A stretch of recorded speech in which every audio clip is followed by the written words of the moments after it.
उत्तर प्रदेश की 2 लोकसभा सीटों पर उपचुनाव होना है। इन दोनों सीटों के लिए भाजपा ने अपने प्रत्याशी चुनाव मैदान में उतार दिए हैं।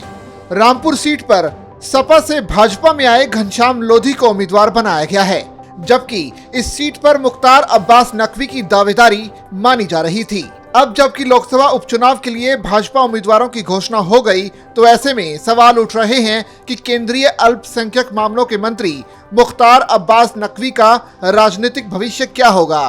क्या उन्हें मंत्रिमंडल की जगह कोई दूसरी जिम्मेदारी दी जाएगी। भाजपा ने रामपुर उपचुनाव के लिए घनश्याम लोधी को उम्मीदवार बना दिया। अभी तक ये माना जा रहा था कि राज्यसभा में टिकट से वंचित रहे केंद्रीय अल्पसंख्यक मामलों के मंत्री मुख्तार अब्बास नकवी को भी रामपुर के मैदान में उतारा जा सकता है। हालांकि नकवी इस बात से इनकार कर रहे थे। नकवी मान रहे थे कि सिर्फ 2.25 साल बाद लोकसभा के चुनावों की घोषणा हो जाएगी। ऐसे में इतने कम समय के लिए वो मैदान में नहीं उतरना चाहते। राजनीतिक विश्लेषकों का मानना है कि यदि उपचुनाव में किसी वजह से वो हार जाते तो उनके राजनीतिक भविष्य पर भी सवाल उठ खड़े होते। इसलिए भी वो कोई रिस्क नहीं लेना चाहते थे। अब राज्यसभा के लिए जब उनका कार्यकाल जुलाई में जल्द खत्म हो रहा है, तो उनका आगे की राजनीति का रास्ता क्या होगा, वो फिर किसी भी सदन के सदस्य नहीं होने पर मंत्रिमंडल में 6 महीने से ज्यादा नहीं रह सकेंगे।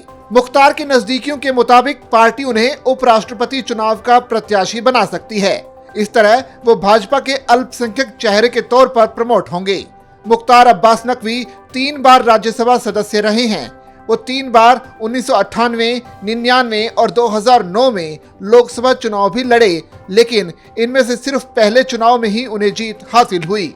उस समय केंद्र में अटल बिहारी वाजपेयी की सरकार थी। उन्हें जीत का इनाम देते हुए केंद्र में सूचना एवं प्रसारण मंत्री बनाया गया था। मुख्तार अब्बास नकवी को पहली बार जब रामपुर से टिकट दिया गया था, तो उनसे यहां भाजपा के पदाधिकारी भी परिचित नहीं थे, परंतु जब वो चुनाव लड़े और जीते तो यहां से स्थायी रिश्ता कायम हो गया।